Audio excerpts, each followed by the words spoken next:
Hey, what's up, everybody? Thanks for stopping by and checking out Metal Movies and Brucey's Live. This is our, I believe, 39th show. So, yeah, thank you. Thanks for stopping by. Say what's up to some folks that might be in the chat. Bat Sauce, what's cracking, buddy? How you doing, man? Got Unhinged Entertainment. What's up, Ask 'em? How you doing, man? Nice to see you. And then there's little old me right there. So we had the Tyson and Jake Paul fight last night, man. I missed the fight, but I caught the recap today. It was, yeah, it looked to me it looked like it was a setup, to be honest, because a lot of the pre fight, training videos, it looked like Tyson was moving a lot faster, and seems like when he got in the ring, man, he got winded, but I don't know, man. It was hard to tell exactly, but I don't know. I think it was all fake. I think they were there for the payday for sure, man. But yeah, I've heard a lot of takes, like Paul was whooping his ass, and then Tyson was tiring out, and he didn't want to hurt him. But then also, there's the whole, like I said, Tyson, he was swinging kind of, pretending basically, So I don't know. I personally, I think it was just a payday. I think Tyson would have whooped his ass, but it's it's up to debate. That's going to be like a long debate, I guess. I saw some like press conference too with Jake Paul saying that I had to take it easy on him or whatnot. But I don't know. Thought it was funny. I went over to the this bakery over here where I live. It's called 85 Degrees. I don't know if you guys got them out where you're at, but they got some pretty good coffees in there. But I'll slip a little crack and rum in here. It's pretty good. We get the little buzz and caffeine at the same time. Just finished up watching the Penguin show, and yeah, there was actually a little bit of spoiler stuff that they couldn't shake out of the background. But I don't know if they were trying to build something up with it or whatnot. But there's a scene where there's this one character, I forget his name. He's a psychiatrist for spoilers. The Falcone daughter, or Falcone, depending on who's doing the show. And this is, as you can see in the background right here, you got the Scarecrow mask and the Scarecrow glove, and that's a glove that's really was popularized in the Arkhamverse games. The character in the show, he was just like straight up Hugo Strange. Like everything about him was Hugo Strange. And I think that they kind of wanted to shift him from, I think they hired him on to play Jonathan Crane, and they just decided, you know what, let's pivot here and let's turn him into Hugo Strange. And I think they got cold feet and they decided not to do that either. So you got this character that's basically like a toss up of Jonathan Crane and Hugo Strange, something in the middle, which I fucking hate, dude. That's basically what the Joker was or Joaquin Phoenix's Joker was. He was a big waste of time character. Like what the fuck is this? He's basically a fart. Same thing with a lot of the characters that were in the show Gotham. Particularly the guy that played the Joker. He played like 4 different versions of him on Gotham. Great actor, good Joker, but none of them were actually the Joker. They're like what if Jokers. So Batman has the largest rogues gallery there is, and the coolest one. Well, I don't know if it's the largest, but he's definitely got the coolest. Then Spider-Man, then the fucking Turtles. But that being said, why are you going to just make up new characters that are throwaway characters? Why not fucking use the characters that are already there? There's so many of them, So, again, if you're going to do Hugo Strange, do Hugo Strange. They had BD Wong on Gotham. He did it, And I just thought that was a waste. But as I was watching the show, I was like, this is the origin of Hugo Strange. Everything about him was Hugo Strange. He just wanted to, he actually like creates this chick, he like molds her into this psychopath, and does tests on her and whatnot. And I'm like, this is a perfect origin for Hugo Strange, So I don't know, but the show, man, the Penguin, Colin Farrell just killed it.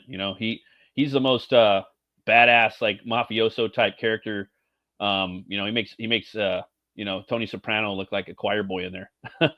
He's going around like pinching people in the nose with like pliers, and it's just crazy, man. I want to see where they're going to take the character next. Ultimately, they're definitely going to have another season. I see that show's definitely going to get 2 more seasons. I'll lay money on it. Bet you $5. There's talk about maybe a Joker show. I am tired of the Joker. He is played out a lot. I do like the direction that they're doing with this Joker. I forgot the kid's name. I think he's a Scottish or Irish actor, like Billy Killigan or Corrigan or some shit. Smashing Pumpkins. But hell yeah, it was good. But I do like the take that they had with this Joker. He's in the extended or edition of The Batman. He's got a 5-minute scene. It's very Hannibal Lecter, Silence of the Lambs, and Clarice. Pattinson's Batman, if you guys don't know, goes to see this Joker, and he needs, he wants his take on the Riddler, because Batman's only been a Batman for about 1.5 years, and he, for some reason or whatever, respects this Joker-esque type of kid that he arrested. He's a good profiler for serial killers. So with that being said, they don't really focus in on him too much, which I like the way that they shot. The whole filming technique for the Batman is they put everything blurry that's not in focus.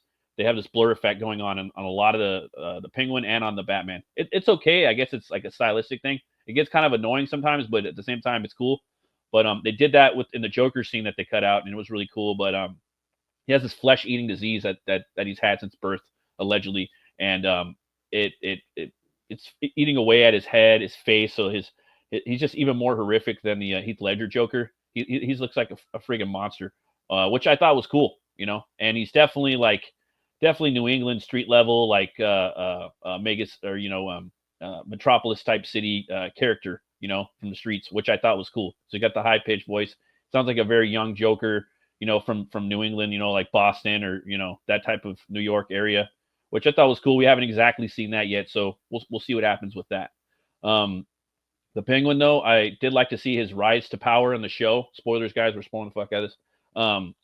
I did like to see his rise to power, though. You know, he was already in somewhat of a good spot in the Batman, but then he kind of got, you know, just knocked off a little bit, like because there was that whole like continental shift with the hierarchy of crime families because of the flood.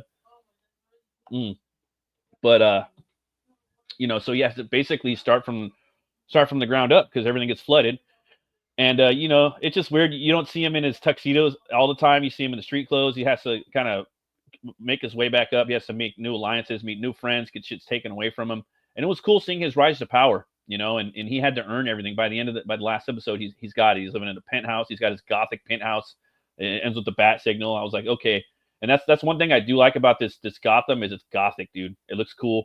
I did like that they put like, you know, side quests that they put Batman in a gothic, you know, tower like a gargoyle. He's overlooking the city. That's okay, you know.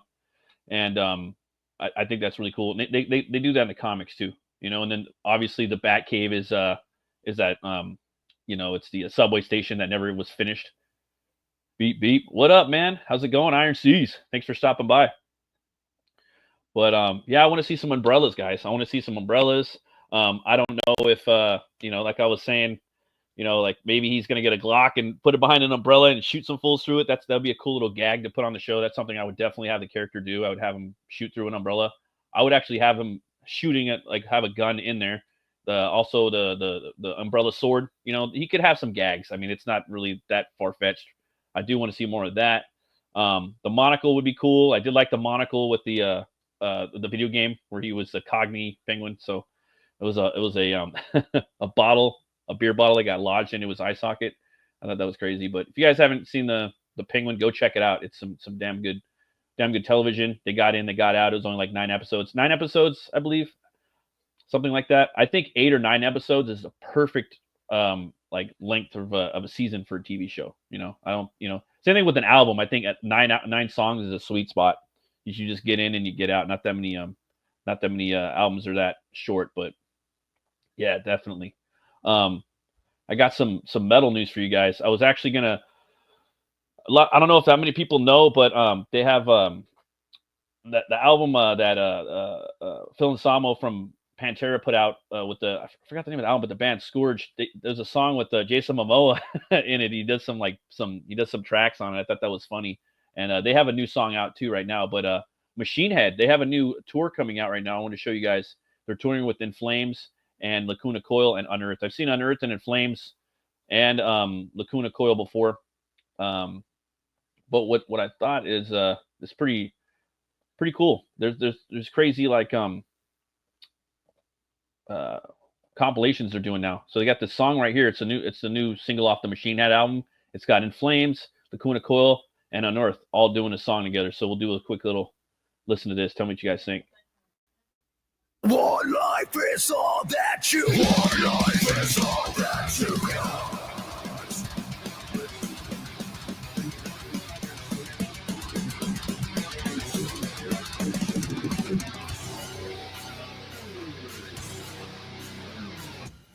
A threat comes over me in moments of my weakness. It suffocates me and I contemplate the bleakness. You went to the gods of power for it to the end of start. Focus the definition on this what I live in March. It took so long for any confidence to get in here. Without a question that I need to know I'm coming here. I can't give you a quote, but music is a quote. One life, these gods they want to find us. One chance to strengthen ties and bind us. One love to show that we're meaning. Remember before you forget. It's all that you want. Life is all that you got.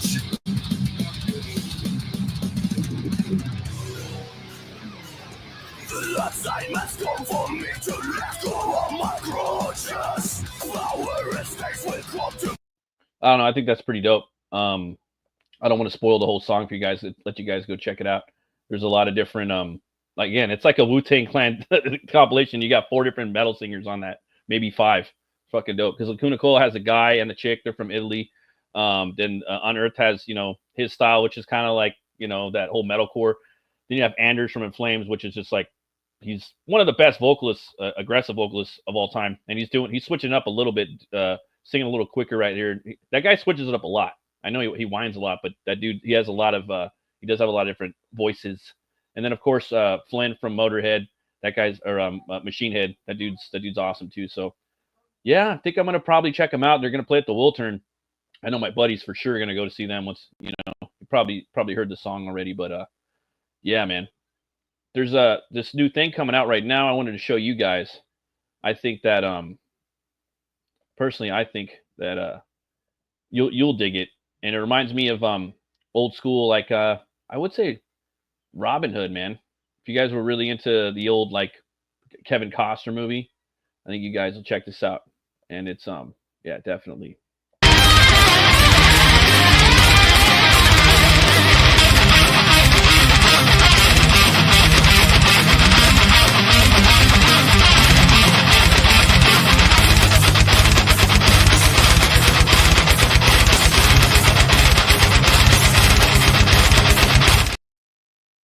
William Tell. Load thy bow, and make thee ready to shoot an apple from your son's head.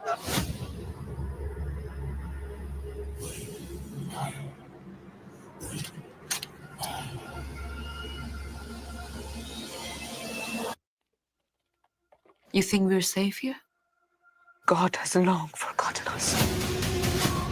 This guy's a badass. This is about our freedom, our Actor. families. Klaus Bang. Already played a Viking Naked and trembling before and Dracula. Now he's playing William Tell. Fight for us. We will do it as one. And now it begins. Kill them! Who are you? William Tell. Your heavy hand has created a hero. He is one man! Your ignorant abuses have increased resistance. Raise an army. Prepare for war.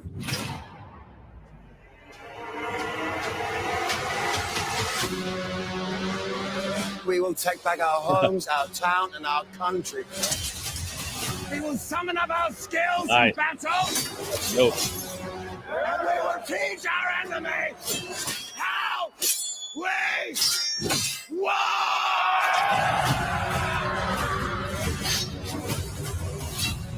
We're all with you, Tell.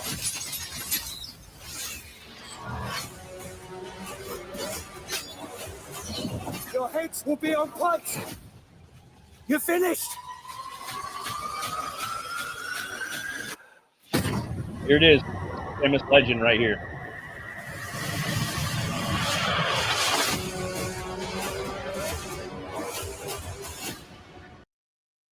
So for you guys that don't know who William Tell is, you know, he was he's like the Swiss Robin Hood. You know, he was a fighter. He fought against the tyranny of the Austrians of his day. And there's this scene where the tyrannical leader at that point, I believe Switzerland was divided into 3 political structures, or after that. And anyway, the one that was in charge, he took his son, and he knew that William Tell was this badass like archer, but he primarily used a crossbow. He put an apple on his son's head and made him shoot it from far away. There's also scenes where he has to jump off legends where he jumps off of a cliff and lands on a ship. It's pretty awesome. But I'd like to let you guys introduce you guys to my buddy Brian Kreisgau. What's up, buddy? How you doing? Good man. Sorry I'm late, but Oh, it's all I had good, to man. my connection should be secure though because I got a 40-foot LAN cable. Oh, that's like- nice. So it's plugged directly into. You know what though, dude? It Same looks thing. it looks good. Your camera looks good too. It just really But my just cat broke my fucking mic, dude. oh, He kept fucking knocking this thing over, and now it don't work. So, Oh. but anyway, you were talking about William Tell, I believe. Yeah, man. Klaus Bang, the guy that played, Klaus Bang, the Danish actor that played, Yeah, I love that dude. The or Dracula and the Mark Gatiss yeah, series. Yeah. and he's in the Northman. He plays, the uncle, the Yeah. evil, I forget his fucking name, I Frolnir. will await you at the gates of hell. Yeah, he's a great actor, man. Like he's like the, he's like the new Mads Mikkelsen, right? From Yeah, Dane, for sure. from Daneland. And Yeah, he's yeah. hell, And really dude. charismatic. Very Very cool. charismatic actor for sure. Yeah. I mean, his Dracula, for instance, One of the was best in the just- last 20 years. Like I think Yeah. he's the best since, for sure, the best since Ullman. And he only had Yeah. like, so I don't know. He did He have was a few hours. perverse, you know what I'm saying? Like he Yeah, had a he real perversity to him. Yeah, he was gross. Yeah, good. But in a good way, And yeah. Well, because it was just kind of like a almost sexually creepy Dracula, exactly. right? This is like the way he was talking to the nuns and everything. Yeah. Well, I mean, it's supposed to be like basically like evil incarnate, like the devil. So And I love just like the scene, like in the first episode, we see him with the long white hair, yes, where Harker goes to the castle or whatnot. But I never knew of William Tell before. You probably have. Did you ever know? Yes. Okay, so you know all about him then. Yeah, and it's a well verified story. Like this almost definitely happened. Yeah, and they say like it for sure didn't happen. And what I did like about the trailer, it says based on the legend, so they do have some leeway to switch some stuff. I see a lot of people in the comments for the movie. A lot of people are like, calling it woke stuff and this and that. I don't really care. I think it's dope, and I hear people back and forth, which is good. A lot of people are just like, no, but regardless, it looks like a good movie, and Klaus Bang's fucking killing it. Like they're gonna go watch it for that, He's fantastic. He's really good, and I mean, here's the thing: William Tell is a legend. It's a legend, yeah, but it's a legend that almost certainly had its roots in reality. Like when I say like that really happened, I don't mean that like it happened exactly like the legend, but like we know that Robin Hood was a real person. I remember I told you that right, and remember Arturius, right? Arturius, half and half, right? Half Britain, half Roman. Yes, and fuck was I thinking of? It'll come back to me in a minute. But yeah, no, it's an interesting legend. There's also a new, just fresh out, new French movie. Evidently, the most expensive French movie I think ever made, possibly. And it's a new version of Count of Monte Cristo. Oh wow, I gotta check that out. Looks dope. Really I gotta check that out. I love the one with Cavill and Pierce and Wincott. Yes. And yes. I love that one too. It deviates from the novel in a way that's cinematic. Do you know what I'm saying? Sometimes you got to go for. It's a better movie than the because book. if they were like if they had the ending from the book, you'd leave that movie just feeling fucking depressed. Kind of weird. Yeah. Do you know what I'm saying? Because Yeah. it doesn't really have a happy ending. I mean, he gets his revenge, but he's basically left with nothing afterwards. Yeah. For the people like in the comments for William Tell, because I'm not going to pretend I know a lot about him. I just saw that, and when I saw that trailer, you know what it brought back memories of? Robin Hood, Prince of Thieves during Thanksgiving. That movie was fucking huge when I was a kid, bro. Like unfairly maligned, in my opinion. Unfairly maligned. Is Kevin Costner miscast? Totally and completely. What the fuck were they thinking? But is that like a fun sword and sorcery movie? And that's what it is. I mean, there's a fucking witch up in there. It is, right? And it's the best Robin Hood movie ever fucking made. And most people agree to it, and it sucks too that you have to agree to it, but it's a fucking fact. And like a lot of people, I gotta go with Adventures of Robin Hood. Adventures of Robin Hood. Yeah, that fucking sword fight at the end with Guy Gisborne, played by a Basil Rathbone, is just fucking phenomenal. I can't compare anything to this one. Flynn was just a fucking Chad's Chad. Yeah, I love that. I love that movie to pieces. I just think it's the bee's knees.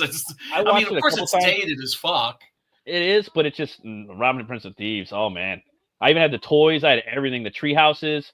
The fucking really, they had like action figures and shit. Bro, I'm telling you, the fucking the Raimi ram cam when he shoots the arrow. That shit was dope, bro. And So it is a really Alan good movie Rickman. and unfairly maligned, I think. Christian Slater, Sean Connery at the end. Like it was just cool. It had Bryan Adams. It was a big like movement. It was a fucking Oh god, movement. that fucking You know, like, there's song, bands- man! You could not That fucking song- get away from Oh, that could not- fucking it's a- tune. It's a masterpiece song. But anyway, like seeing that, it brought back old memories. I felt like that movie. You know what I mean? And Yeah, this I movie's haven't got seen it. Ben- I'm looking forward to it. Ben Kingsley's the villain in there, and he's got like a metal, like, you know, and they're really leaning into like the whole legendary thing of it, which I think is awesome. You know, You mean like a Some- fantasy element? exactly. And like some fools are like, Good. oh, you know, he wasn't with I think he had like a Middle Eastern wife or something like that. Some people are complaining that's not accurate. Some people were saying no, he did. And then some dudes are complaining because women are swinging swords around. I'm like, dude, it's fucking fantasy. Who cares? When I was a kid, I loved Xena Warrior Princess. I loved Red Sonja. I thought she was Right. awesome. I thought she, Right. you know, You can I have loved Valeria and Conan the Barbarian. You know, yes, like that was yes, all. yes, That was that's all fantasy. like, you know, Roy Thomas and Robert E. Howard were already putting these awesome, you know, yes, archetypes in there. You know, and Raimi was Yes. coming up with and Tappert with Xena. Xena was dope, and I would watch that and the Legendary Journeys of Hercules. You know, and yeah, there's nothing wrong with like chicks swinging swords around. I loved Resident Evil with Mia Jovovich. You know, like Tarna and fucking little- heavy metal. Yeah. I mean, tons of fucking like Girl bosses. ass-kicking warrior babes. I mean, Valkyries, basically. Valkyries. Yeah, Valkyries. I mean, you could call them warrior. You could call them, you know, they always You can call do them that girl in bosses. fantasy. They like to call them, yeah, and they like to call them girl bosses and shit, you know. And it's like, you know, But I guess Robin Hood. Do you know the moment that I turned off the Robin Hood with the Ridley Scott one with Yeah. Russell it was Crowe? boring. It was boring. I It was hung a- in there. It was boring. I tried it, and then I tried to make myself like it. And I'm like, dude, this I turned this that is- shit off. But you It's know like the when you- moment, What's moment that? when I had to turn that shit off, it's when they're having the big battle. First of all, okay, when you hear the name Robin Hood, what do you think? You think the same thing that you think when you hear the name Tarzan or Mhm. Conan, or Yeah, Doc yeah. Savage, or Yeah. the Shadow or Zorro. You think adventure, Dracula. Yeah, yeah. right? You think adventure. Well, not And Dracula. Sinbad, right? Sinbad, yeah. Adventure. Yeah. You don't hear. I mean, evidently, like Russell Crowe and Ridley Scott heard something different when they heard Magna Carta. They made the movie about like, really? You're gonna make About this Jim about the Burley? Magna Carta? But the moment I'm gonna shut the fuck up in a second. But the moment that I fucking tuned out of that motherfucker was when they're having a big battle at the end, and he turns and he looks, and there's Kate Blanchett in a full suit of plate armor with the sword. It felt weird. That felt very Bye. weird. See ya. It felt very weird because it wasn't. It felt like it was going for like real hard history. You know what I mean? Even though it's Yes, not and historical. then- Like you had the Maid Lionheart in there. Marian's in Like a fucking full suit of fucking plate armor on Like- horseback. so, William Tell. You can tell from the commercial that it's like it's a legend. You know what I mean? And you know they have Ben Kingsley's a villain. One of the villains in there looks like he's got a metal eye patch. You know, it looks dope. Oh, You know what I mean? Have you ever And- seen Sexy Beast? Have you ever seen No. Sexy Beast? And the That's chicks his are swinging best the swords fucking around. role. The chicks are swinging the Holy swords shit, around and man, shit. it's So it's not gonna. amazing. It doesn't bother me. This doesn't bother me. You know what I mean? So I think it looks cool though. Did you see I'm the gonna trailer? look at it right now. Oh, okay, we just showed it, but Yeah, no. yeah, check it out. I think it looks cool. There's a lot of It's really just good, William really Tell. dope. Yeah, there's a lot of really cool movies coming out. It's a But, bunch of really cool, a lot of cool shit. 18, eh? Like shit that actually looks like it actually might be good. Fucking Nosferatu is dropping real fucking soon. I just watched Dune last night. I thought that movie was pretty cool. It was what I liked about it was It's it was kind of slow in some spots. You know, like a lot of redundancies, a lot of things that could have been edited out. As far as like the hypnotic, like like he would see the visions. They showed the visions too many times. He had they kept showing the same visual of his visions. I'm like, maybe one time. Like, you don't need to Zendaya keep, is yeah, they a kept fucking showing person Zendaya back. over and over and over. It's like I don't need to see her. Like, okay, dude, you got a vision of her? Show it once. You don't got to keep showing it over and over again. So Yeah, I it mean, could have look, lost like 30 minutes of the movie. Maybe I did like how people were getting taken out. I like how they were just dropping people. because- Sadokar were fucking badass. Fucking, I like how Momoa, like, had his- Batista very good as Beast Raban. I like Momoa in there. I like how they took him out. They didn't keep him alive. They took out Oscar Isaacs. I like how people were like, there was an all-star cast and they weren't afraid to take him out. you know, and I thought Well, that those was are the cool. characters that die in the novel. So they And kept it, yeah, you yeah, know, yeah. anxious, So it's fairly close to the novel, and I appreciated that. And then the second Yeah. one deviates in ways that I was just like, I'm gonna watch that later. but they're both good. I mean, you Yeah. know, comparatively speaking, I guess, you know, I don't know if we're ever going to get a real remake and like a real Yeah, it's hard. Right? solid version of Dune, but you know, I think all of the different versions have had their merits and their I don't know flaws. Craven sure, might man. be fun. Craven- Oh man, Craven looks fucking dope. Craven not looks going fucking near dope. that shit. Oh, I'm gonna go watch that shit Unless- in the theater. That shit looks dope as fuck. It's not gonna be like the comic, but it looks fucking cool. It's a straight up mafia crime family movie. That's what they said. But Russian, you know. He's not like the one in the comic. That's fine. I'm gonna go check it out. It looks dope. Yeah, Not into a lot it, of people are not gonna be into mad it. about it. If I hear it's looks dope, if you and a bunch of other fools are saying like, yeah, this Well, is I'm dope, telling you right now, then I'm it gonna will check not it be comic book accurate. You know what I mean? At all. But it looks dope. I'm You know what I mean? interested. So I'll check it out. It looks Um, way better than Morbius did, and it looks way better than Venom 2 or 3. So I'll check it out. Jeez. Russell Crowe's in it. I think His father, right?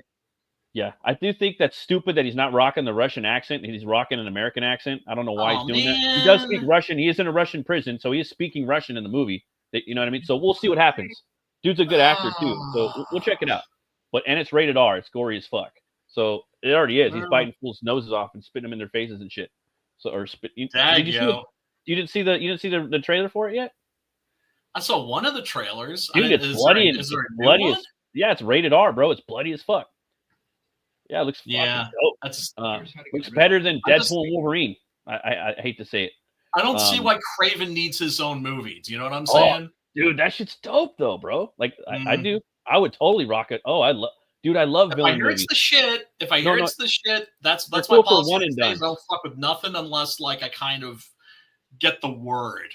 Like for me, Well- like no, like I'm down to watch like maybe like one movie or like one season, like The Penguin. That was an awesome. Well, I was talking about that in the beginning of the show. That was an awesome a series. It was like 9 episodes. You know, I haven't gets finished everything. it yet, but it's very good. He gets everything taken from him, and he has to build it back up again and become. Well, I don't want to spoil it. I spoiled a lot, but Yeah, it's very good. it's And the good. way it goes into his childhood and his relationship with his Yeah. mother, it's like Yeah. he's a piece So of deep. shit, but you understand why he's the way that he narcissist. is. Complete sociopath. Yes, But yeah, man, like it's a great show. I do like villain movies, but I think they're kind of cool as like I do maybe too. one series. It has to be someone kind of like I don't know. They are cool though. They are kind of cool. But we'll see what's up. I would like to see the real one from the comics. I think that's cool. If you're gonna like, it depends on where you're going with them and what you're doing. You know, it really just like what your universe. Penguin acts as like an in-between for the Batman 2, which is kind of cool. So it just works. fucking Colin Farrell, fucking tour de force, man. I mean, I could watch that entire series, like 8 hours of that shit, and Mhm. not be able to identify who the fuck that is. No, I'm watching. I'm like, who is this actor? Like, where'd they find this guy? I'm like, oh yeah, it's Colin Farrell because I just think it's some dude all from like people. I think it's like some Jew from the East Coast or something. You know what I mean? He sounds like Right, some right, dude that you know right. what I mean. Right, Like, right, oh, right. like, to me, he doesn't sound Italian. He sounds Jewish. You know what I mean? Because there's like that Yeah, little yeah, slight for sure. subtlety. You know? For sure.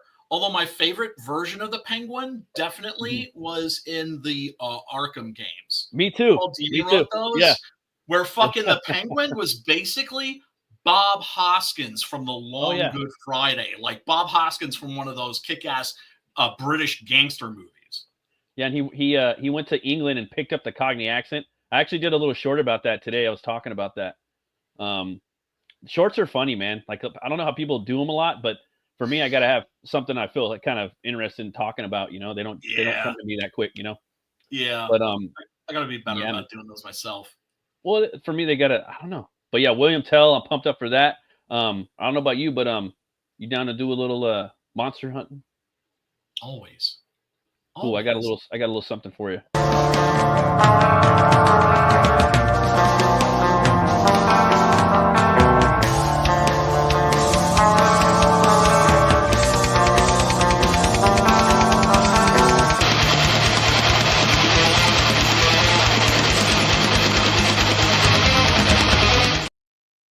So we got the Dover Demon.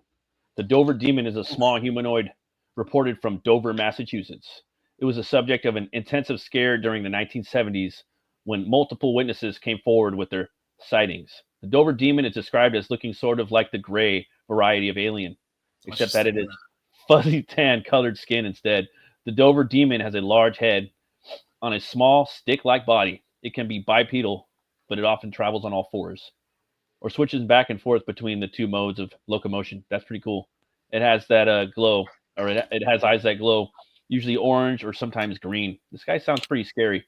Kind of creepy. He sounds creepy as fuck.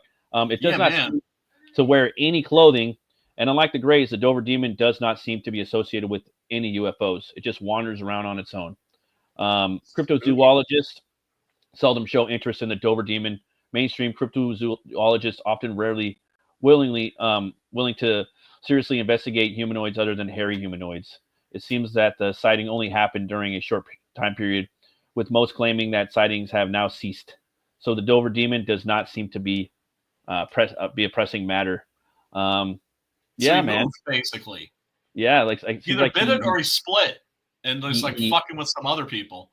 Yeah, maybe he went somewhere else. Skeptics usually claim that the Dover demon was simply a lost baby moose, glimpsed under unusual conditions that made it seem like a bizarre humanoid that sometimes went on all four legs. People who don't believe that explanation point out that all sightings happened during the wrong time of the year for a moose that was small to exist. Dude. And they also point out that Massachusetts is far from normal moose habitat. I don't know, man. Have you ever seen a baby moose? Have you ever seen a baby moose? Me? They're cute as fuck. They're cute as fuck. Dude, they're dangerously like weapons grade fucking cute. That don't look cute to me. Nah, that's a big old difference between a baby moose, man. And there's new, I don't know if, I'm pretty sure it's new, like information coming out about the, new documents that the government's saying that we're not alone in the universe. Like they did that about a year, like maybe 3 years ago. Yeah. Now there's new stuff saying that there's, aliens out there or whatnot, that's not human and that they're interdimensional, traveling. So I don't know. It's all over TikTok right now. It's funny how some information bleeds into TikTok, but it doesn't spill over into the YouTube shorts. It takes like 2 days sometimes. But the thing is if it's coming from the government, you have to wonder, like, okay, what is this? Like when they released all that UFO footage, they were sending people out to talk about UFOs. So yeah, UFOs are real, aliens are real. I was just kind of like, I wasn't happy. I wasn't excited the way I would have been if I was like a little kid back in the 70s, right? Which is when I wanted that shit to happen. Finally, the shit happens, and I'm just like, okay, what is this? Right. What is this? I still think it's like, I think it's experimental aircraft. I think it's basically something from left over from a project Paperclip.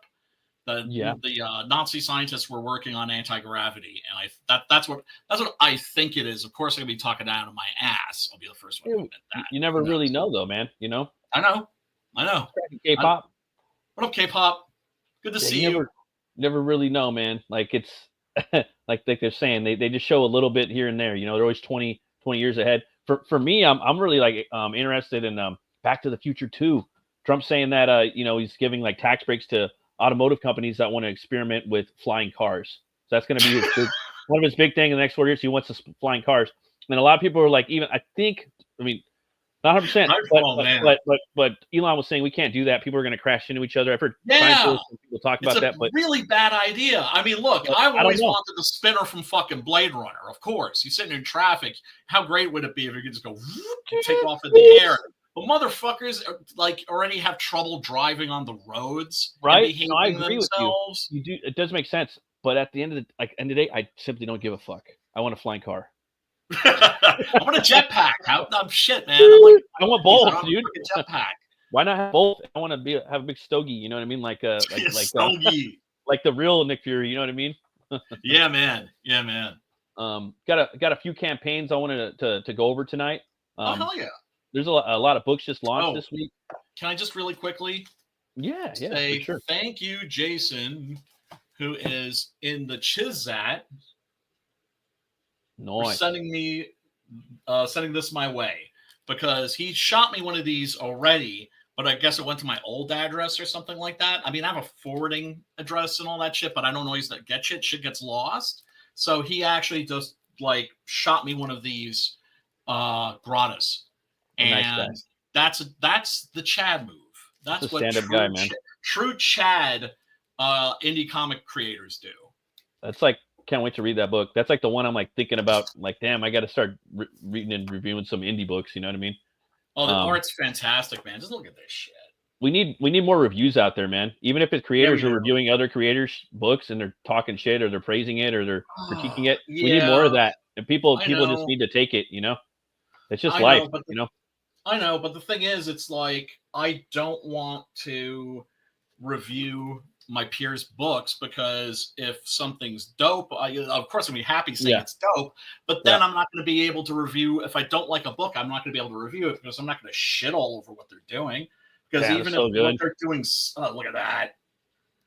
So because the thing is, it's like the last thing I would ever want in the world is to discourage another creator. Because the thing is, even if the book that I just got from them sucks, their next book might be better. And the next one after that, and the next one after that. Do you know what I'm saying? And I hear you.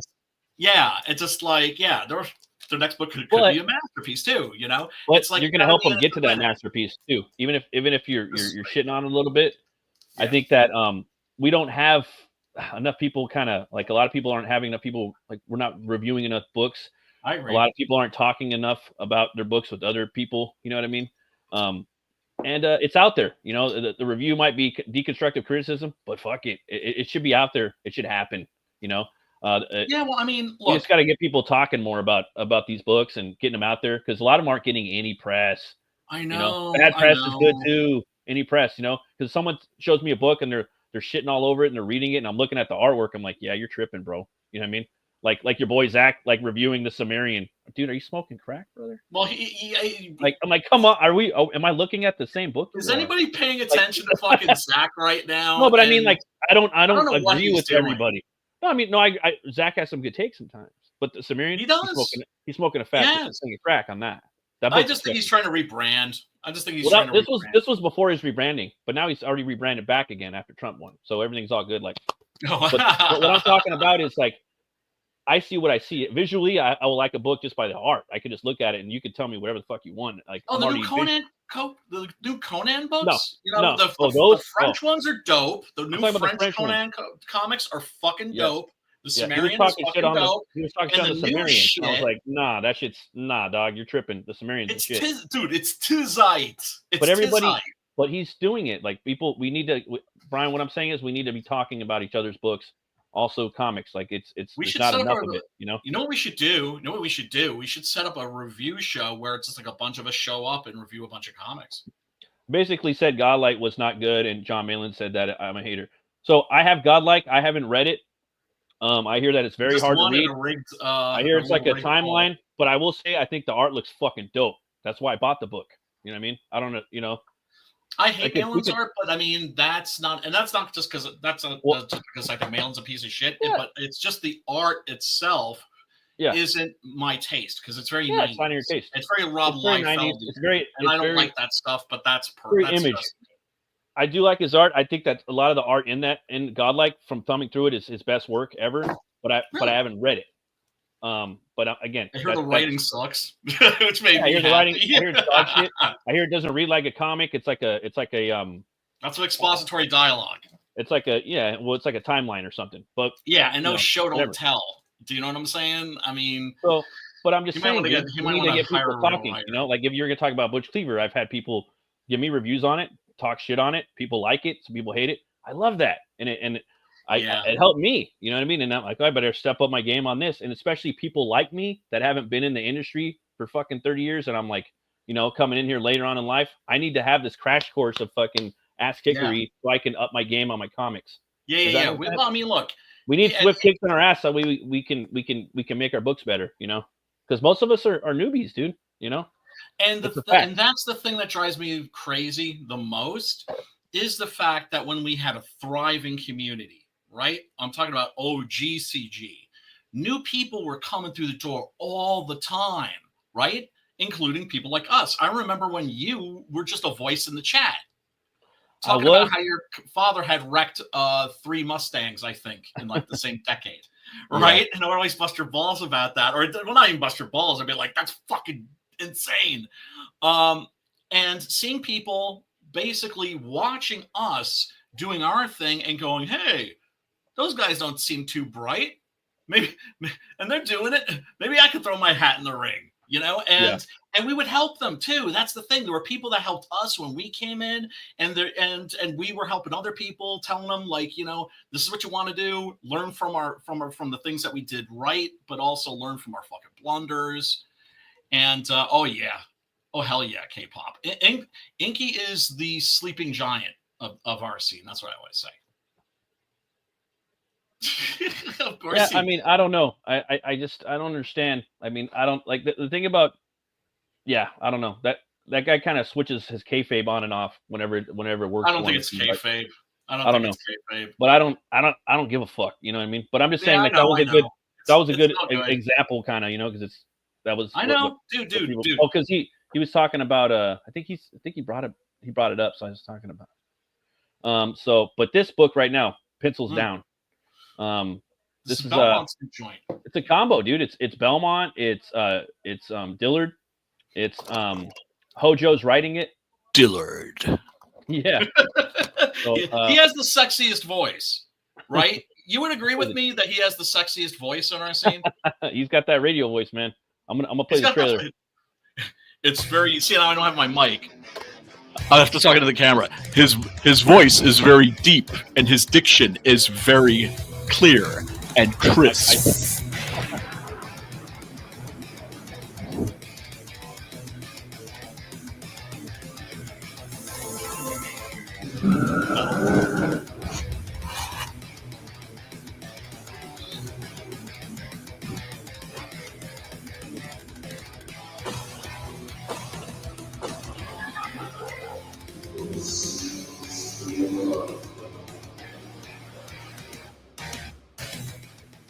So this book looks like fun. You know what I mean? It looks like looks like a story out of like Mad Magazine Cracked or Heavy Metal Magazine. You know what I mean? So we could use more funny books in our funny book scene. Yeah, definitely, man. What's the story right here? Pencils down, and lazy comic book artist at the Big Two faces the shockwave of being fired, igniting a desire for revenge against those who betrayed him. Desperate and frustrated, he turns to an old Ouija board, hoping to summon a demon to carry out his vengeance. Instead, he is inadvertently brings to life his number 2 pencil, a sarcastic and unpredictable entity with a mind of his own. Pencils Down blends humor, action, and satire, exploring number 2's wild escapades and revealing that even the most ordinary tools can have extraordinary tales to tell. All right, that's I like that cover right there. It just looks like a fun book. You got the Barton cover right there. Yes. I love Barton.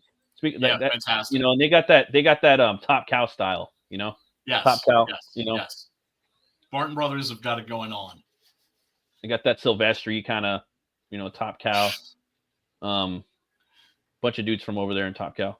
And Dillard, man, he's one of those Swiss Army knife artists that could do a bunch of styles. You know, he's amazing. I mean, he really is. And I mean, you know, 6 a.m. sticker. Gotta have the sticker from MC Mark Marinelli, chewing up MCs like spaghetti. You can get all covers right here. Bunch of different tiers. Let me let's see down here. You got the digital Pencil Down Standard Edition, $15. You know, it's cool, man. Looks like they got most of it done, and they're going to be shipping it out pretty soon too. The summer, looks like a cool little summer book. He's on the beach, you know, well thought out. That lines up pretty good. Let me put the link in the chat. And oh yeah, they're at past the. Looks like they're about 55, maybe 60% or 56% there. Well, can I also just say something real quick?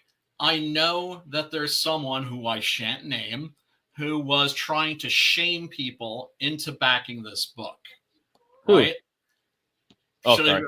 Right? I don't want to name names, right? Okay. But I would tell anybody watching, listening to us, don't not back this book because that person was trying to shame other people into backing this book. It wasn't these guys. They were not doing that at all. So going back this. We need more funny books for sure.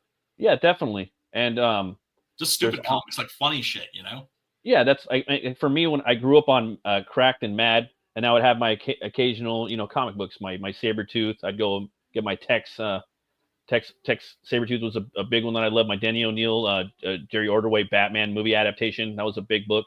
Wow. I had a bunch of, I had the classified.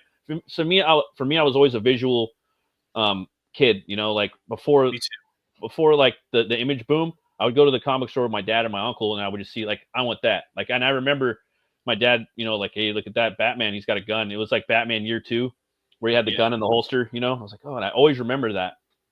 But yeah, dude, those are such Ad and precious Crack were always memories. at the grocery store and at the liquor store. I'd get an occasional comic, but I didn't really like start buying them a lot until I started getting older and older and older. And then once I hit like fucking 20 something, I started really like buying a lot, and I started accumulating them. And then people just giving me comics, like, oh, I don't want these anymore. You want them? Oh yeah, that's always the best, right? Oh yeah. Oh, Savage Sword. Oh, okay? Yeah, I'll take that. From the 70s. I'll take that from you. You know what I mean? Yeah. Battle of the Kanks is a top tier funny book. I know, man. I got to get that book read. I have actually backed that book. Let's see here, man. We also got our boy Hex, or Apex. Our boy Apex. Sorry. He's got a book out too that just launched, and he's been working on this book for a long time. This one's called Fembat, and it's actually, it was a comic that he published a long time ago in like a newspaper. No shit. So this is it right here. It's got that Hammer feel to it, 1968 girl bit by a vampire at her go-go club. She gains supernatural powers, makes friends, and vows to kill the beast who destroyed her humanity. It's Fembat right here. I think it's a pretty cool character. I like the black and gold. I like the bullet bra. The gold bullet bra. That immediately tells you, like, yeah, like this isn't something that's going to take itself too seriously. Look at all the names on the books, man. That's crazy. That's a crazy piece. Yeah, it is. I like that line work. I like that. This one too. I love the library. Loving the black and white. He's trying to raise money to get this book colored. I hope he colors it and like gets that real like flat newsprint look. I think it would look cool. Love this piece right here. I love the line work he did on the castle, or the church, that's or beautiful. mansion. That's beautiful. It's really cool. Guy's definitely got his own style. This is one of those guys that isn't where he needs to be yet. But if we don't back people like this now, they may never get there. Do you know what I'm saying? Look at early Frank Miller. Look at early Neil Adams. Look at early art by a lot of artists. And in our scene, man, just watching people level up. Just read Sim's new joint. Leveled up. Yeah, I got to read that too. Fucking Preston is like a fucking Bisley level now. It's just fucking crazy. Yeah. And yeah, no, we got to hook up the people that are coming in the door after us. We got to try to keep that fucking door open. So it says right here, this is from Apex. So you know Apex, right?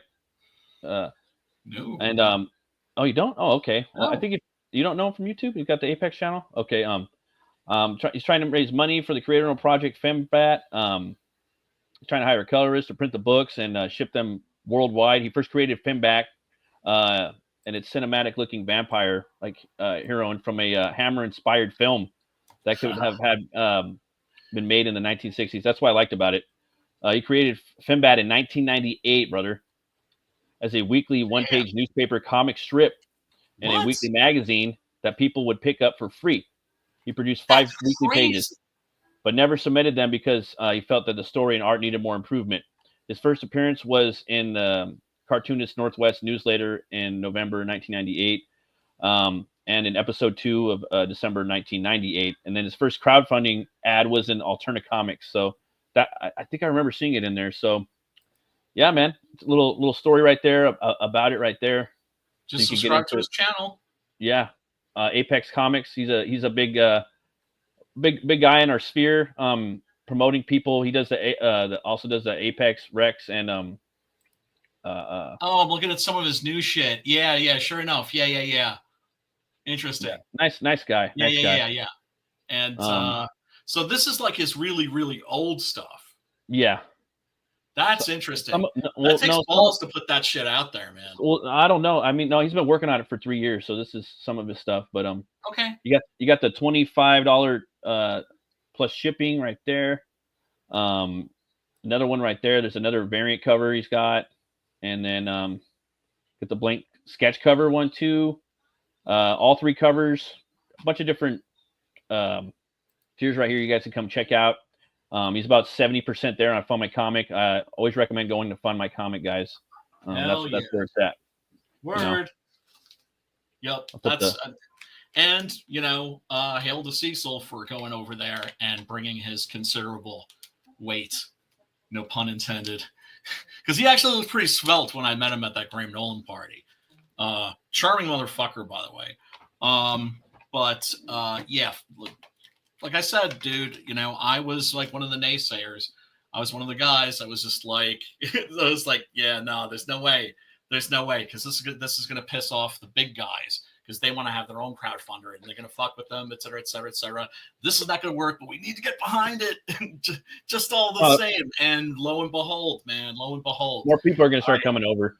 Ate that delicious crow. It's just gonna take a little longer. Every year though, a big guy is gonna come in and hit it. Right now, it's, yeah. Like, well, right now John De La Rosa's on there. He's been pulling like fucking thousands on Kickstarter, and they already canceled. He can't go on Kickstarter or on was it Indiegogo? He can only go to Fund My Comic. He's got a book on there too, and Cecil just went on there too. So yeah, I mean that's what I was saying. Like Cecil just went over there, and that's huge.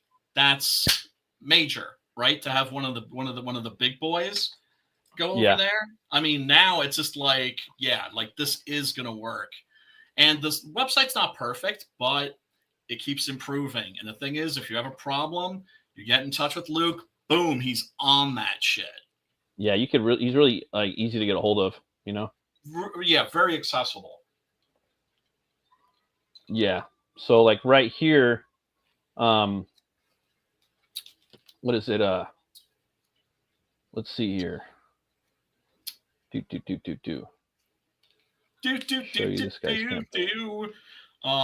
By the way, really digging the new season of Arcane, League of Legends. Let's see here. That finally dropped on the Netflix. I don't know if have you because I know Sims I think still hasn't seen that. Have you seen the first season of Arcane?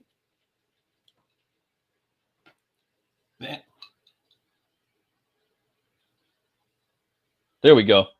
All right. Yeah. So was there for a second. Here, Emerald Array looks like Kirby Starship Trooper style. More like Warhammer 40K. That looks gun's pretty totally cool. I like what's his name? Jeff Lashley. He's really good. I've always really liked his work. Love his work. One of those guys where I've told him like, yeah, dude, stick with it. It. Sometimes people need a pat on the back and a word of encouragement. Mike S. Miller. So out of John De La Rosa's books, this is like the best. And then he had like a Deus Vult book too that looked, but I never read that one. But yeah. I'm trying to bite my tongue right now. Check out his book too. So what's it called? The Emerald Array. I'm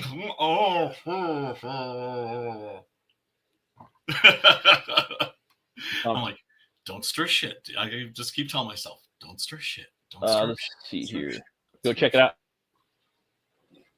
Let's see. Because I hate shit stirrers. I don't want to see myself becoming one. What's a movie or game that made you mentally disturbed? The Manhunt. Oh my dude! I don't even. Matt, are you familiar with that game? Did you ever play it? Manhunt. No. You in the game? Oh wait, yeah, I did play. You fucking start the game by fucking suffocating somebody with a plastic bag. Then you're going around and shanking motherfuckers with a piece of glass. It's so evil. I loved that game. It was so much fucking fun. Yeah, man. As for it being you turn into a grim, I monster? just thought it was like so over the top that it was actually kind of funny. Is that the one that you turn into a monster like towards the end or throughout the game? No, it's a No? stealth game. It's a stealth Oh, game. I'm talking about the suffering Oh, the game where suffering. you're in the middle. Do you remember that one? Oh, I never played it. I think maybe I played the demo, possibly. You turned into Oh like no, I'm thinking of the Darkness is what I'm thinking time. of. The suffering was, I think it was also by Rockstar, but I'm not a institution, and it kind of has that same feel, like the same look and color palette. Big monster, like something out of that movie Feast by the Klugers. Yeah. Yeah, you run around and yeah, it's crazy. But Yeah, but a movie that fucked me up, there's been a couple. I would say Sallow, 120 Days with Sodom, Cannibal Holocaust for sure. Eraserhead when I first saw it. And The Coffee Table out of like something that just came out this last year. The Coffee Table from Spain. It's a horror movie from Spain. Yeah, that loved it. Like twitching at the end. whatchamacallit, Phil Ansamo, man, he's got his band Scour. Sounds pretty cool. I don't know if you guys are into. Yeah, it just dropped right now. I'm not gonna lie. He's For the sure. reason I could never. He's the reason I could never get into Pantera. Pantera. Kind of like I could His never other get into band. Motley Crue because of Vince Neil. I mean, Just it's a guy. just me. I heard one of their songs on their other shit. I thought it was pretty cool, but I think this one sounded pretty good. I listened to like the first. Sounds pretty good. This one's a different style. This is a I'd say black and death metal. I'm saying that logo is very black metal-y. Oh yeah.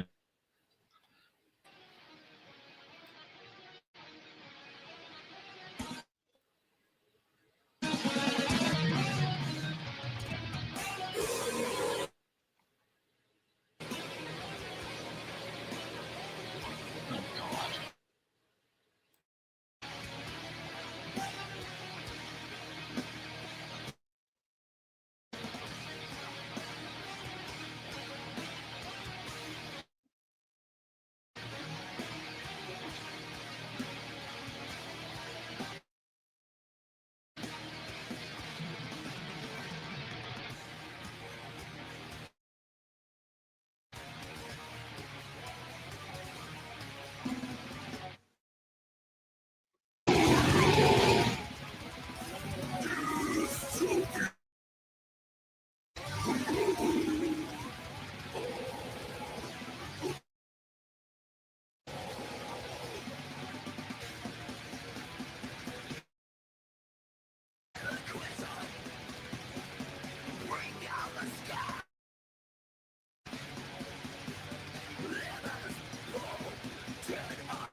Yeah, I guess this is based off of some horror book.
Pretty good solo.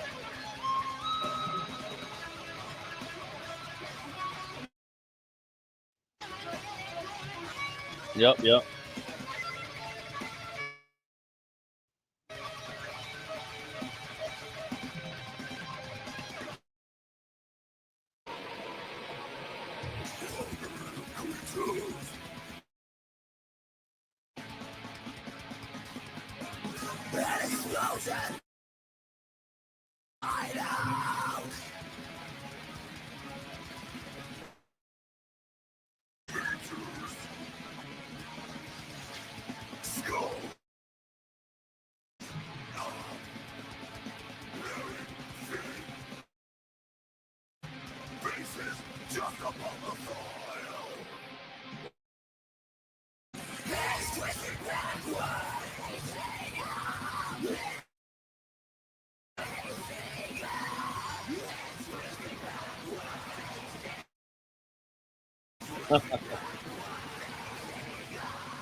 Sorry, I was gone there for a second.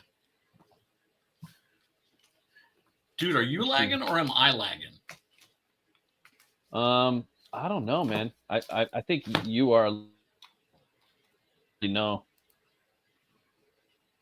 Let's see here. I wanted to show. Yeah, sorry about that. It's less sound. Dude, are you lagging or am I lagging? I think. No, but I don't know. But I think you might be lagging. Oh wait, no, you're not lagging. Everything's going. One of our internet's fucked up, but it's a coin toss. It's a toss, right? Yeah. So this book right here, man, the $3. Back this one pretty quick. Have you heard about this? No, but I see the words frost giants. Check this out, man. I got a thing for giants. Like, you know how some people are obsessed with like mermaids or gorgons or something like that? For me, giants. I just love giants. Check this one out.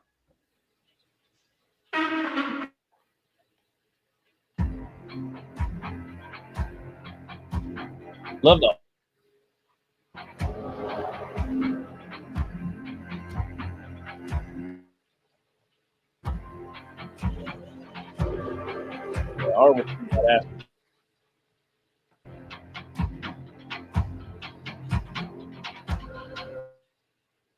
Heroic Fantasy making a big fucking comeback in comics right now. Look, $3. What? Did you sign it? The newsletter?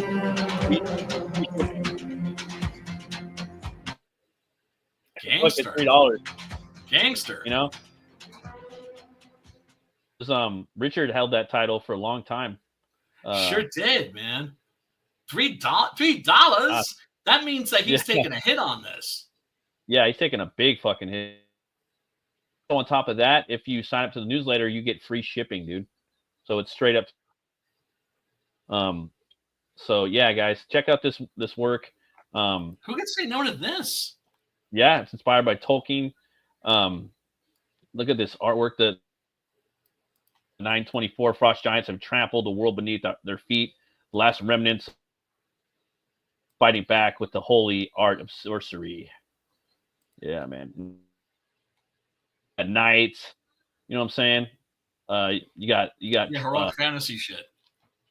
This cover. This is the Indiegogo. It's fucking metal cover right here. This retro metal right here for $3. $3, guys. That's fucking awesome.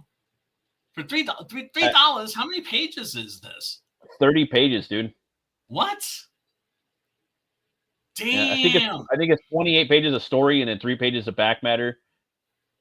Do you realize what this means? That means that this is a guy that's putting this out there and taking a financial hit from it, but he just wants to get it out there.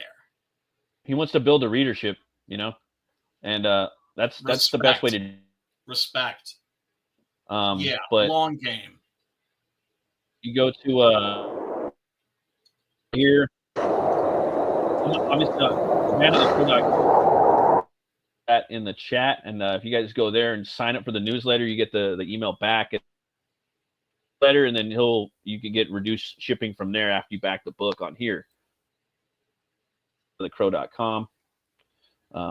Let me do that in the chat right here so you guys can check it out. But what do you think, Brian? What do you think about that?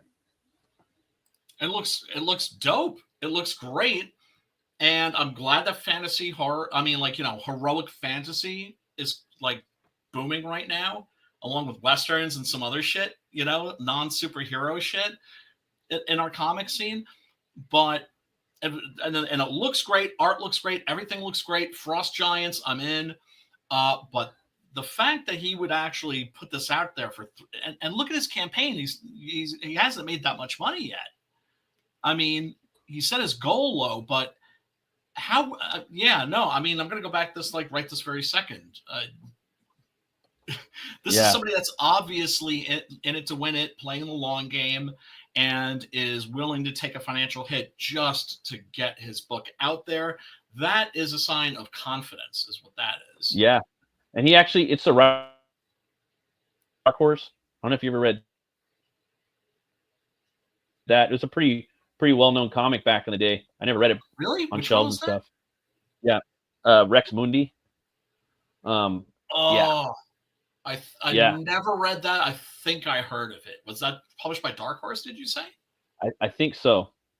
Wow. But back when you could actually get a comic book published if it was good enough. Yeah. And those days are gone. Go check that out, guys. This book looks cool. I believe his name is Arvid. Arvid backed Nelson. it on there. Nielsen or Nelson, I think. I know him. So that's his book, dude. He's been working on this book for years. And it's out, It's like what we fucking great. Both covers both covers in digital for fucking $6. Digital only $2. Main cover and digital $3. Like, what the fuck? Too, I think the $3 thing, and the shipping, it might. That's insane. I know one of the, and I know he's doing this to build a readership, and that's what you want to do, people to come back and keep buying the books, So do you know what that tells? Do you know what that tells you? It tells you that he believes in this book, right? 100%. He's just trying to get people just to know that it exists, and because he's confident that you're gonna like it, and that's like I said, fucking, mucho respect for that, and yeah, I'm backing this shit right now. Oh yeah. Fuck yeah. Got in there. There's so many books I still got to get. I still got to get Bancroft's. I still got to get Phil's book. Like there's just the so many. I know, and times are tough right now, and people can't back stuff the way that they used to. But hopefully shit will get better. Once Trump gets in office, they lift that overtime tax. You know what I mean? And I do overtime, and they tax the hell out of it, And it's I can't wait, And dude, I'm telling you, because of the way the economy is, that just that little bit, it affects our little cottage industry. It does. Because without a doubt, us that buy these comics, dude. This is our a little bit of income that we have for our hobby. So that little bit of hobby, you know what I mean? It's I was gonna get comics and a beer and some chips. Now they're watching Netflix or Yep. and they're better people are gonna start buying more books again. It's just simply gonna. I think it's a fact. Guessing game, Brian. I hope so. What you say? Guessing game right here. Oh shit! Oh shit! Do some decode. Kind of got my ass handed to me last time. No. Black Metal Decode.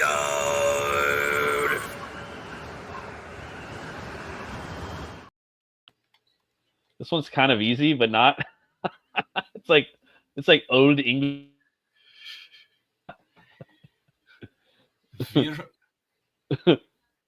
Wirhorst. Wirmist. Okay, all right. I could give you. It helps if you reorient yourself with these sometimes. Do you know what I mean? Sometimes you move in. Sometimes you need to move back. Yeah, definitely.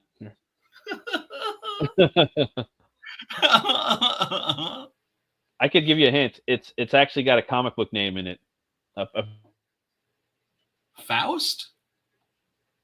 Yes. Because I see Faust there. Yep, yeah, I that's see it. the Faust, but I can't make You out got that? Is it Mr. Faust? What's that? Is it Mr. Mir Nope. Faust? Nope. Yeah. I see. I can't tell if that's an M or a W. Although it might not See, be either. This is straight up old English metal decode right here, bro. You're gonna have to jump. Yeah. You're gonna have to pound some All I old can E make to out read is that. the Faust. All I can make out is the Faust. Yes. Faust. Unfaust. Unfaust. UN. Unfaust. Unfaust. Last week, some dude. I was like, "Fuck yeah!" Like out of nowhere, you know, you get like random people sometimes, you know. Yep. Movie, dude, I wanted you to check out. I seen the trailer for. I don't know if you've ever heard of it. It's called Street Trash. Oh yeah. Oh, real quick. Let me. Unfaust means. It means like unfaust. That is to say, you know, like un and uncanny, that sort of a thing. Yeah, it means not Faust. Right. Unfaust. Yeah, I know. There's a remake of Street Trash by the guy that did Fried Eddie, I think it was called. I think so. Yeah, that's a South African joint about a alien that comes down into a human body, but he lands in the body of like a junkie, of like a tweaker. Well, check this one out. It's similar to that, but a little different.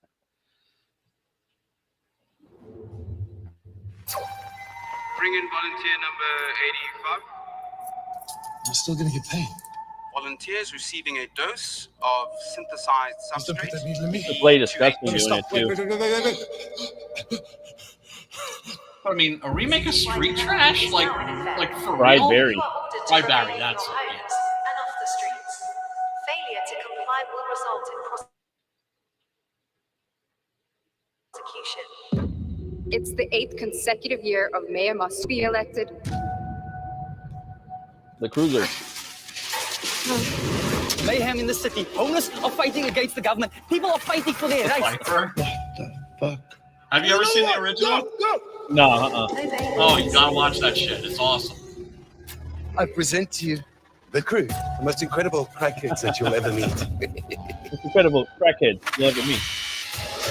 I have reduced the number of homeless people in the city to basically zero. The mayor's fucking multing people. They're exterminating everybody. It's a horror subgenre. Meltcore, I think it's called. Oh shit. You are finally ready, Montana. It's time. We don't want this party turning into a massacre. Massacre sounds good to me. Fucking good, come here! Oh fuck. What's the bubble gum on there? Yeah, go watch the fucking original, dude. It's dope.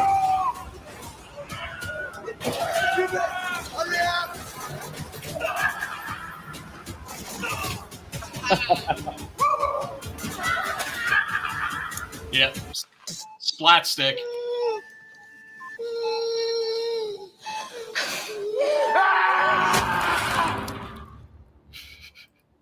Did the original have all that paint too, like that, or what?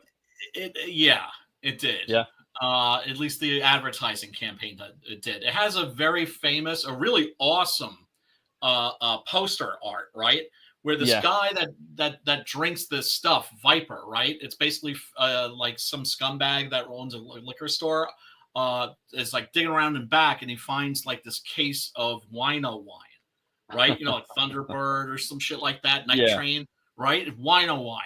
And he's just like, oh, it's called Viper, and he sells them like for like $1 a fucking bottle, and the hobos drink that shit and then they melt.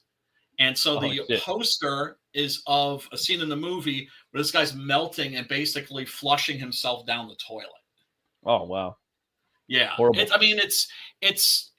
you know it's goofy. It's like a comedy. It's a splat stick, like Toxic Avenger would be like the closest thing. I love that. little trauma. Yeah. Go, dude. You can find that. I'm sure that shit's on Tubi. If you want to have like just fun with like a good trashy funny B movie, check that shit out. But it's just weird to do a remake of it. Yeah, it's kind of random, right? Like what? They do that with everything though now. Like anything that had any kind of relevance, they remake it. Like in the Toxic Avenger, you know.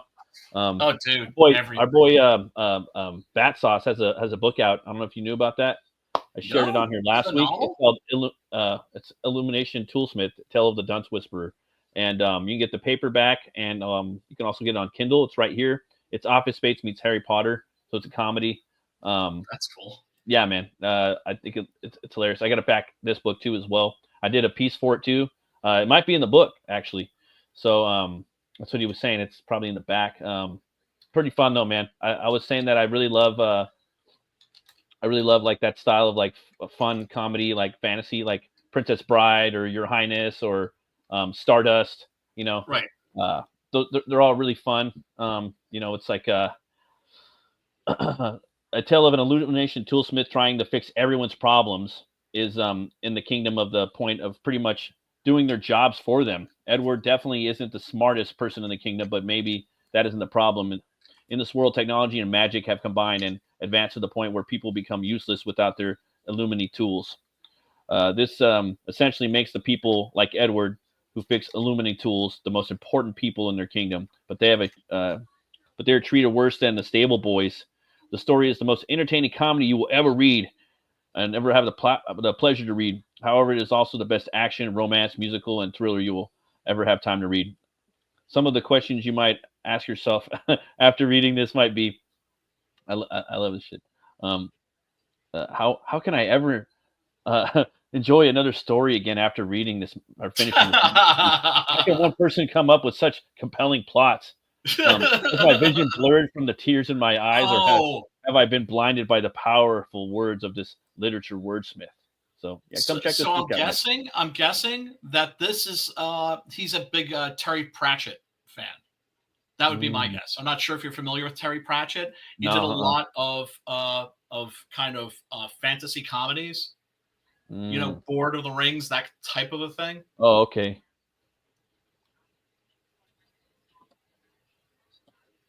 Yeah, so this is kind of like in that subgenre. Looks like.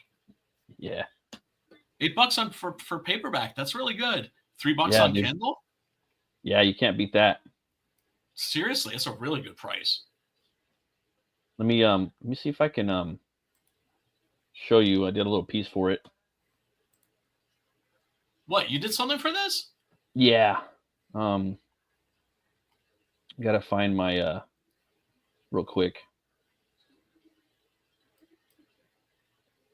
Got it I got it in 2 spots, I think. Let's go pull it up on the Twatter. On the Twatters. That's sad what happened to Tony Todd, man. Oh yeah.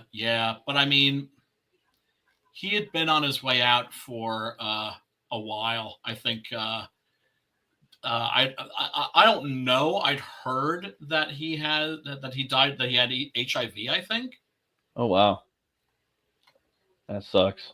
Yeah, I mean, apologies if I'm wrong about that, but either, you know, I mean, regardless, dude is a fucking horror icon, and he is cold chilling right now in horror movie star Valhalla alongside Peter Cushing and Christopher Lee and Basil Rathbone and fucking Boris Karloff and Lon Chaney, Jr. and Senior.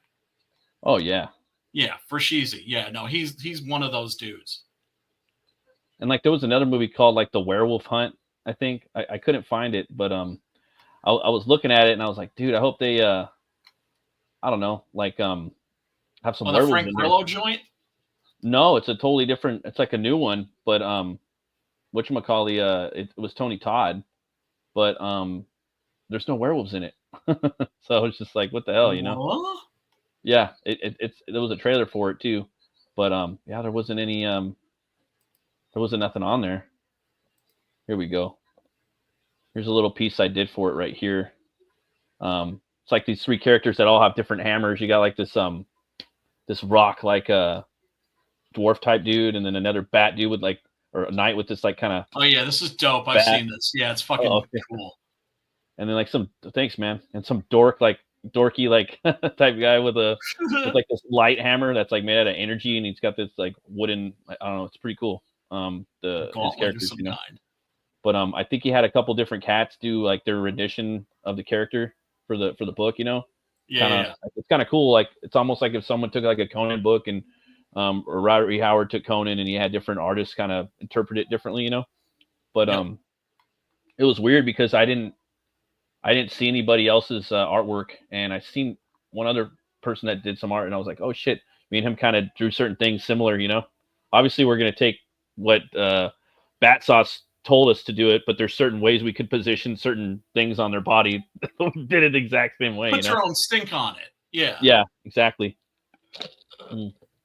Yeah. But we did draw things from different parts of the story. So like one of the characters I have, he's not wearing his mask. So he has like this like helmet, and one of the other artists drew him with the helmet. I'm like, oh, okay, that's fucking dope, you know? So it's pretty cool, man. I can't wait to read it. You guys go check it out. I have the link in the chat right there. And Brian, man, you were saying the other night, like Preston's done with the artwork for Six Gun Gorilla. Yeah, he is. And I am just right now in the process of lettering.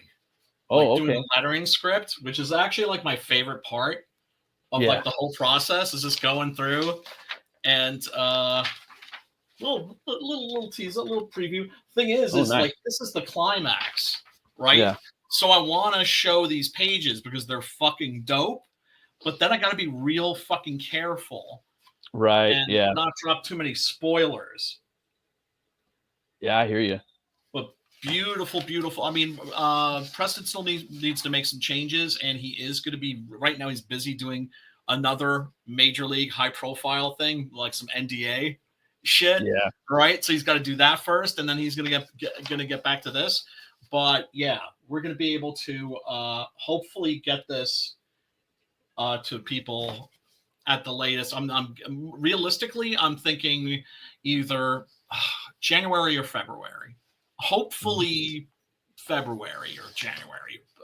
That's what I'm shooting for, and I think that's realistic. So I got to send the shit to colorist and then the letterer, and then boom, out it goes to the backers, to whom I am immensely grateful for allowing me to do this.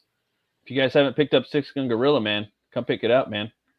Everybody loves it. Everybody loves it. It's like, I'm not telling you that it's dope, right? I'm not braggadocious like that. But there's like tons of people, like everybody who's read it tells me that they really enjoyed it. The worst review I ever got was a good review, right?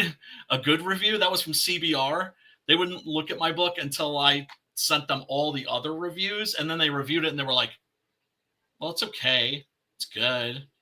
It's not that great. That's the most lukewarm review I ever got. For some reason, people identify with this character. They identify with this story.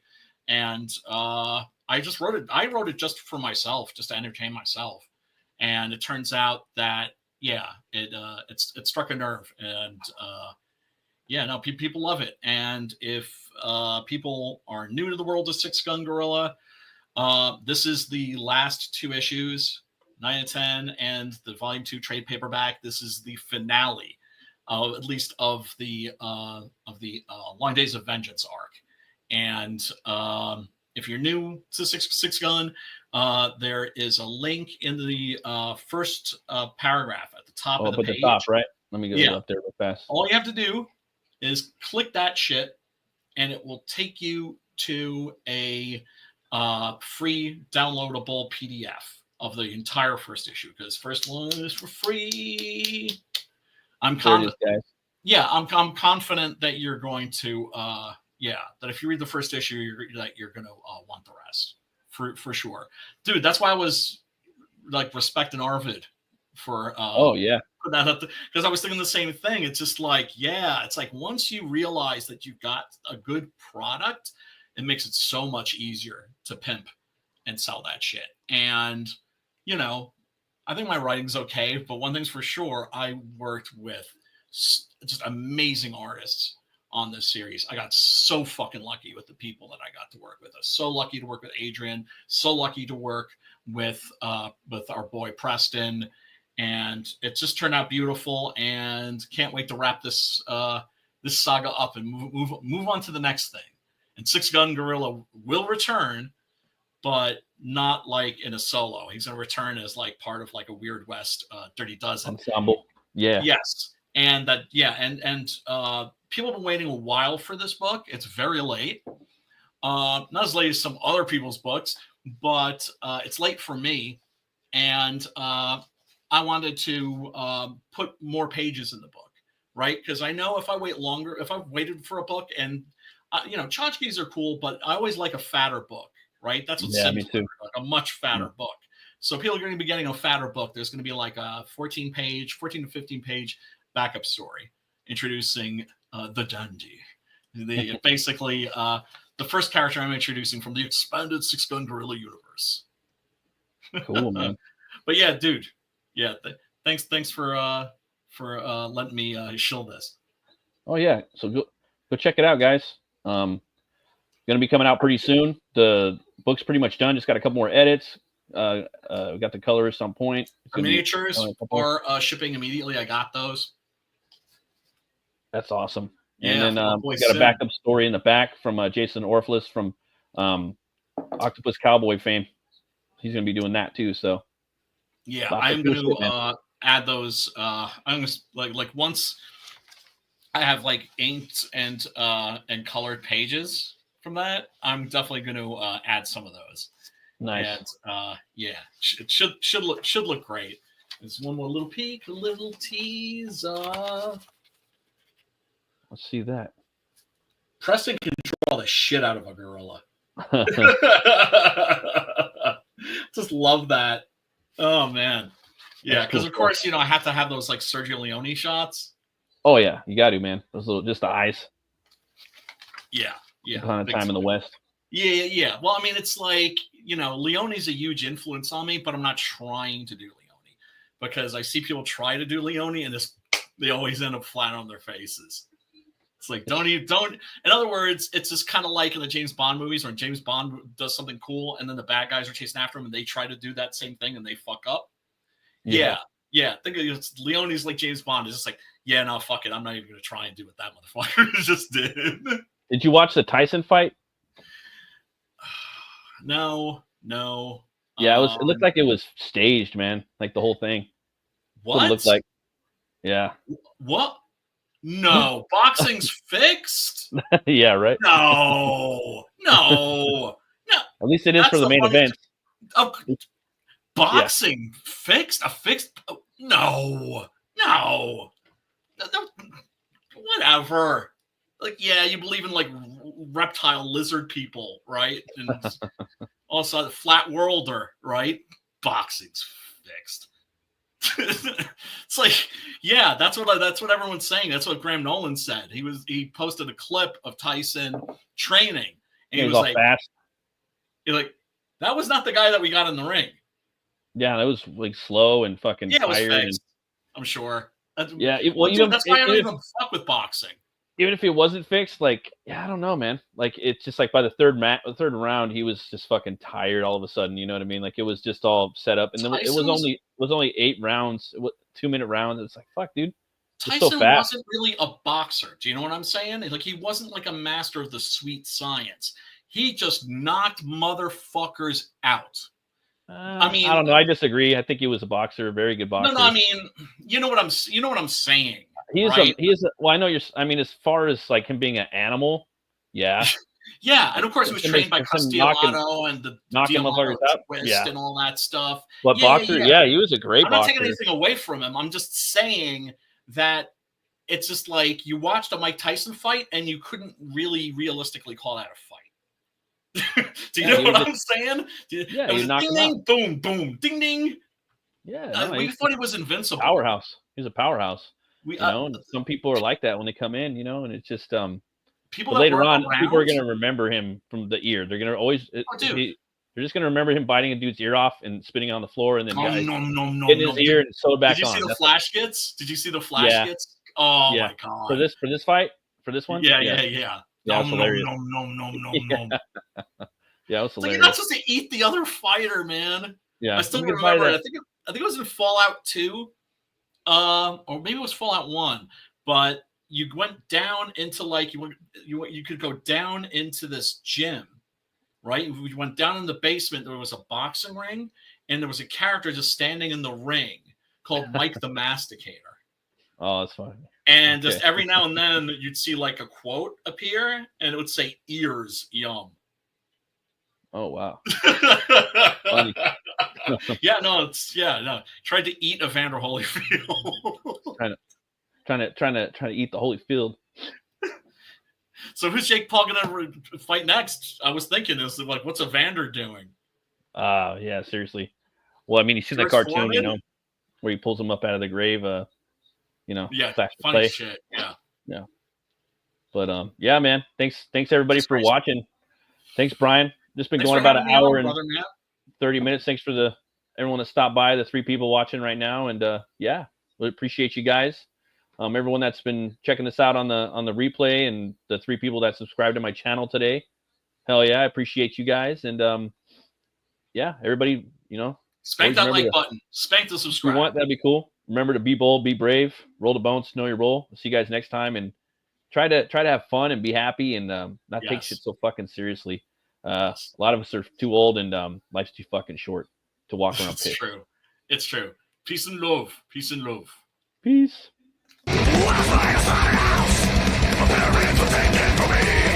Given the knife to break